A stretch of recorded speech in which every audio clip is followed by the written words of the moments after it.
Hey coaches, I wanted to welcome you back to part 4 of the 0-8 Why How a Losing Season Made Me a Better Coach series.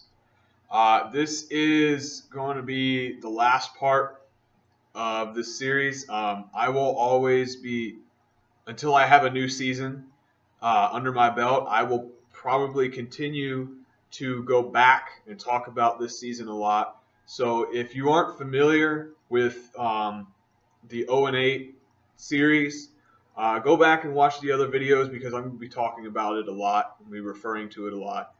I just wanted to talk about, this is the last one. Major question here is, what is your why?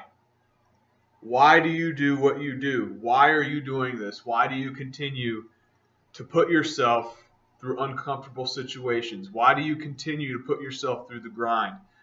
What is your why? Okay.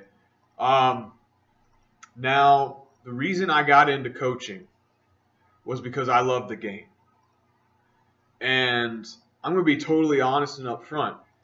When I was in grad school, when I first started grad school to get my master's in biology, I did not know that I wanted to be a teacher.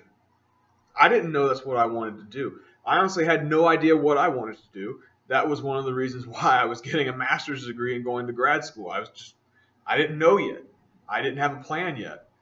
I had ideas. I didn't know what I wanted to do. But one thing I did know that I wanted to do was I wanted to coach football because I wanted to give back to the game that had given me so much. And I think that may have been the driving force behind why I became a high school teacher in the first place. So a little bit of background, I'm a biology and earth science teacher in high school. So I teach 9th, 10th, 11th, and the odd senior. And so, to be totally honest, I didn't really get into teaching because I loved kids. Later on, I learned that I do love kids. But that's not the reason I got into it. I got into it because I wanted to coach. Which brings me back to this 0-8 season. So I'm going to go fast forward to the end, after the last game. This is about 2 weeks, maybe a week or 2 weeks after our final game, where we lost in dramatic fashion. Last few plays of the game, we were still in it, and we made a very bad special teams error. We made a turnover, and it lost us the game, where we should have won the game. We outplayed the other team, except for that last play. And I was upset. You know, I had spent so much time, so much effort. I put so much of myself as the head coach of that freshman team into this whole season. And we lost every game. In many of the games, we lost by a lot. The level 1 training will be at the Career Center. Once again, the level 1 training will be at the Career Center. Excuse that part. I had put a lot of myself into this season, and we lost every game, and sometimes by a lot. And I think every coach is searching for that validation, that reason why they do something, something that proves that what they're doing is important. And I was having an extremely difficult time after the season finding my reason why. And I'll be honest, I was in a low point. Some of you may have experienced something like this, where you lose a lot, you're not doing so well, you're at a low point, you're trying to search for that reason to keep going.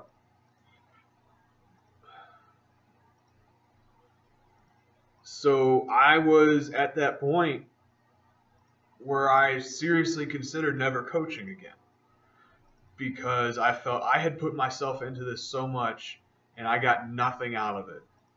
I got no wins. I got not a whole lot of stuff coming out of this season. And it took something outside of that to make me see that that wasn't true. I did get something out of this. So some of you may be teachers. Most of you who are watching this are probably coaches. Have you ever had that moment? It might be one moment, might be a couple of moments where something happens. A student or a player or a parent says something to you, or something happens, a kid does something, and it completely changes your viewpoint of what you're doing, um, in a positive way. Okay, I'm talking about positive things here. Well, my moment was about a week after the end of our season. I was very depressed. I was very down. Um, I was finding it hard to find motivation for every day. And one of my players came to visit me in my classroom, and he handed me this handwritten note, which is something different that these kids don't do anymore. He handed me a handwritten note, and I wanted to read it to you, um, because of the significance of where it came from. Okay, so a little bit of background about this kid. The kid who came to visit me, we're talking about freshman team. These are kind of small kids in the first place. This was the smallest kid on the team, but he was nowhere near the worst kid on the team. He was small. He didn't have a lot of talent. He didn't get an extreme amount of playing time because of how small he was.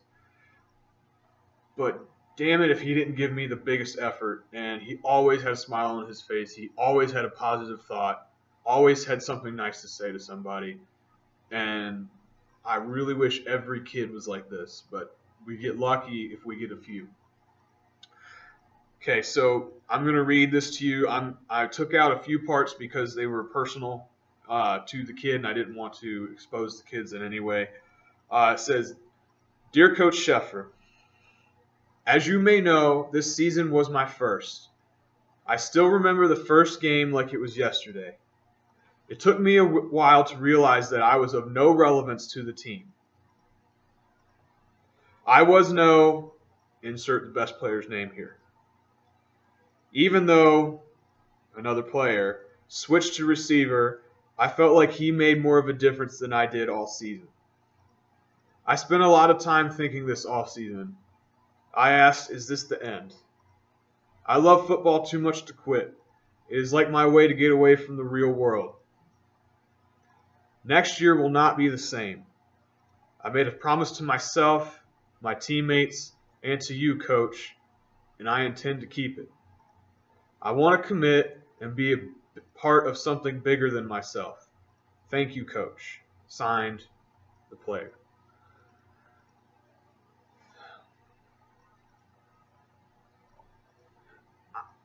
I'm not usually an emotional person. I don't usually show a lot of emotion.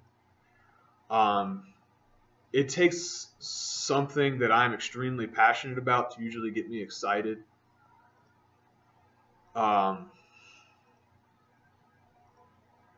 I don't admit this lightly, but I read that letter, and where I was emotionally at that point, I cried. And I'm not afraid to admit it.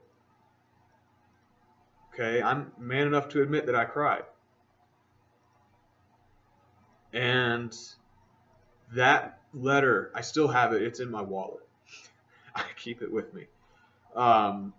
That letter completely changed my viewpoint. It completely changed my why. I feel like at the beginning of the season, my why for doing what I was doing was to get the win, get the W. And when that didn't happen, I was shown the real reason why we do this. And it's not for me. It's not for me. It's not for the school. It's not for the team. It's for the kids. And to have this kid who I feel like I could have done a little bit more to make sure he saw some playing time. to have him come and tell me that even though he didn't feel like he was a necessary part of the team sometimes, that something that I did made his life better, that validates everything. And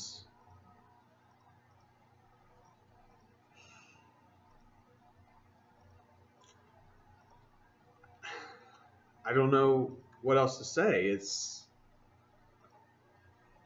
I don't know if there is anything else to say. If you're in this for another reason, then you're probably in the wrong field. You're in the wrong career path.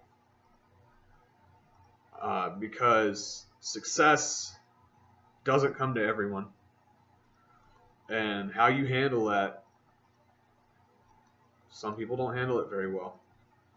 If you're in this for the win, if you're in it to climb the ladder, you're in it to get money, I'm sorry, you're probably not in the right field. And some of you may have some experience with this. Some of you probably have had an experience not exactly like mine, but very close. And so, yeah, I don't know if there's anything else to say. I'm going to wrap this up. If you have an experience that was similar to what I just talked about, if you had an experience where something like this happened and it completely changed your philosophy, it completely changed your why, please let me know. Please share it. Please comment. Subscribe to the channel. Check out the blog. Follow me on Twitter if you can. And stay tuned for any future installments. Maybe I'll come back to the 0-8 series and talk more about some stories about what happened during that season, because I have plenty of stories about what happened during the season. Let me know if you want me to talk about certain things. Let me know if you need any advice. But always remember to stay obsessed.